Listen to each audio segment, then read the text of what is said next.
Okay, so we're going to do some examples, but before we get started with these, I just wanted to just give you some steps to follow when you're doing a problem like this. So the first thing that you should do is mark all of the horizontal tangents. And you can just mark these on the graph, horizontal tangents, and so the derivative will be 0 there. And so that's the reason why you want to start there, because it gives you specific values for the derivative at specific points. And so it can be nice to start with something concrete. And then what you want to do next is just note where the function is increasing.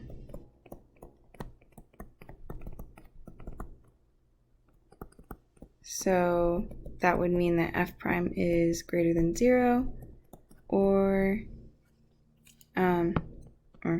and where it's decreasing, and that would mean that f prime is less than 0. Okay, and then also you want to, so something to keep in mind is that the steepest points will be the high and low points of your graph. And I don't mean like the maximum value or minimum value of your graph necessarily. I just mean that you'll have like the highest point in that particular area. Okay. So we'll see in the example. Maybe that will be a little bit more clear. Highs and low points of f prime. Okay. So looking at this first graph we're given, we want to draw f prime underneath it. So it's nice to just line up your axes like that. Okay, so we'll start by marking the horizontal tangents. So these happen at these peaks and valleys on this function. So we have one at 1, one at 5, and one at -2. So I'm going to go ahead and mark those on my graph. Try to keep these lined up. 4, 5, 6. Okay, so we know that the function will be 0 at 1, 0 at 5, and 0, sorry, did I say function? I meant the derivative. So here we have the function. We're trying to draw the derivative. Okay, now we're going to note where it's increasing and where it's decreasing. So I'm just going to draw it on the graph right here. So just for future reference, in case you're wondering, so I usually abbreviate increasing with INC and decreasing with DEC. So just so that's not confusing. Okay, so that means when we're looking at the graph, we have on this first piece that is increasing. Afterwards, between -2 and 1, the function is decreasing, and then increasing again all the way from 1 to 5, and then decreasing after that. Okay, so that means that the derivative will be positive on these pieces that we labeled as increasing. So it will be above the graph, and then it will be above the x-axis, so it will be positive. And then on these pieces where the function is decreasing, the derivative will be below the x-axis. So okay, lastly, before I start drawing, I'm going to mark my steepest points. So it's a little bit difficult to see on this graph, but maybe the steepest point is approximately here. So that's for that piece. And on this graph, it looks like maybe the steepest point is about there.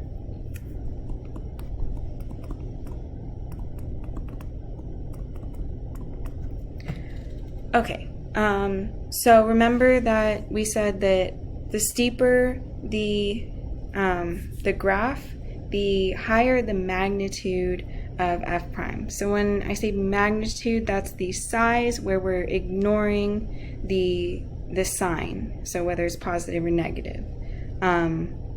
So maybe I should make a note of that. So magnitude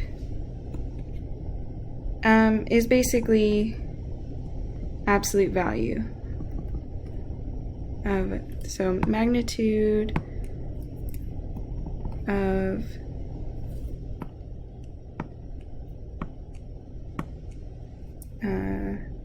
let's say, well, we're talking about the magnitude of f prime refers to the absolute value of value. So that means we're talking about the size of f prime, but ignoring the sign.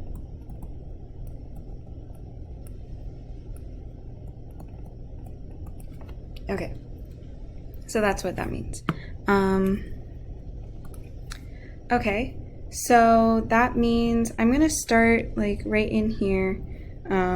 It doesn't really matter where you start, but that seems like a nice place to start. So I said my steepest point was approximately there, so almost 3.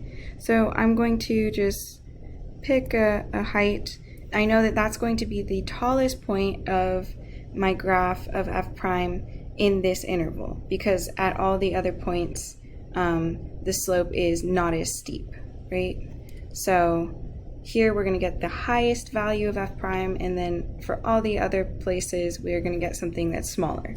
So on the whole interval from 1 to 5, we do have that the function's increasing, so the derivative is positive, and that's why I put my point for my highest or my steepest point, I put that on the positive side of the so if you split your plane into 2 pieces, this is on the positive side.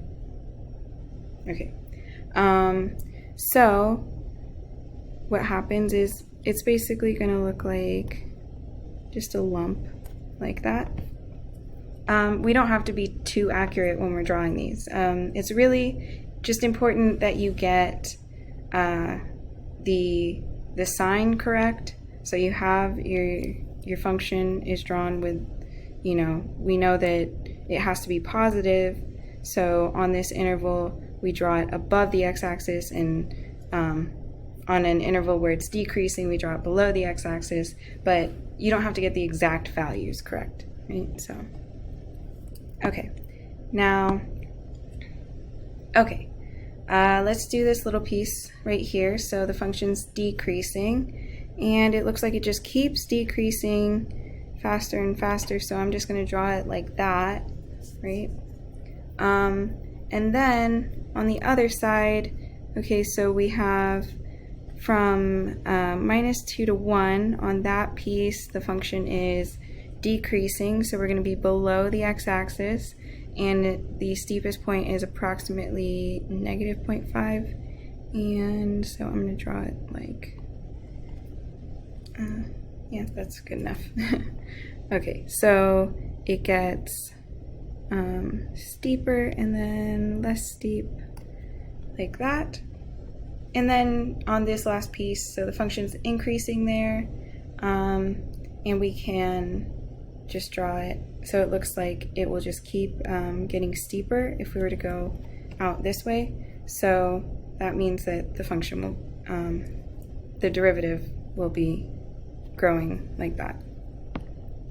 Okay, so this is what our derivative looks like. And that's how you would go about trying to graph it. So let's do one more example. So here we have the graph of f, and we want to graph the derivative.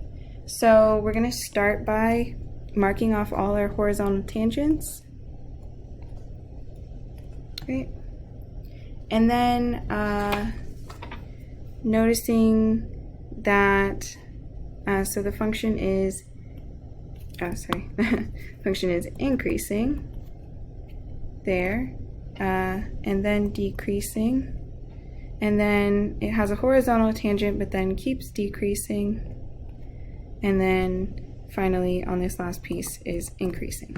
So I'm actually going to do something that you might find helpful for drawing these. And so similarly to how I was talking about making a number line, it can be helpful to just make a number line for the function, actually for the derivative, and map out, the properties of the derivative and then try to graph it.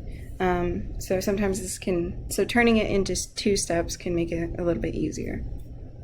Okay, what I've already done is mark off where we have horizontal tangents, and we know that those are places where the derivative is 0. So I'm going to write 0, actually I'm going to put it above so it doesn't look like the number there.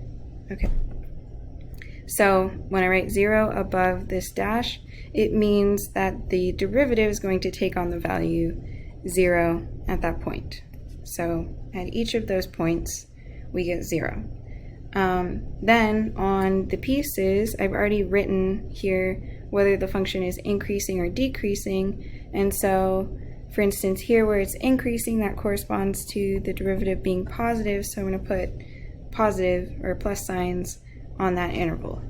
And then after that, the function is decreasing. So on this whole interval, the function will be negative. Same thing on the interval from 0 to 2. So it's still decreasing on that piece. And then afterwards, it is increasing. Right? So now that we've written all that information down, so we can just start trying to graph our function, or our derivative, sorry. I keep saying that. Okay, so here we are, and let's mark our zeros. So they will be here at 0. I'll have one right there, and another one right there.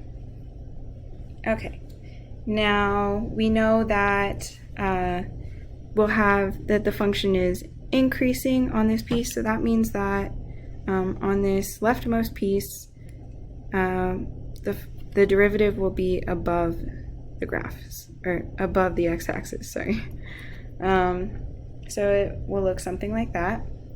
Next it is decreasing, and it looks like the steepest point occurs right about here. So that's where it looks like it's steepest. So I'm going to go down here and mark this on my graph. So let's see. It's decreasing, so it's going to be below the x-axis, and so our steepest point occurs approximately there, and so it will look like this. And so it does have to come up and touch the x-axis right there. Okay, now after that, the function is still decreasing, so it's going to come up and touch the x-axis, so the derivative is 0 right there, but then our graph is going to stay beneath the x-axis because we're still negative. So on this piece, it's negative, and it looks like the steepest point is about there. These are just estimates, so it's not too,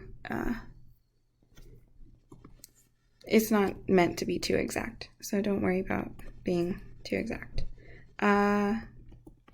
So it will be largest right there, and then our derivative will come back as it gets less steep, and it will be 0 at this point, at 2. And then afterwards, the function is increasing, so it will just keep increasing like that. Okay, so that's how we would draw the graph of the derivative from the graph of the function. And, okay. So next we're going to do a sort of different example, so I'm going to do that in a different video.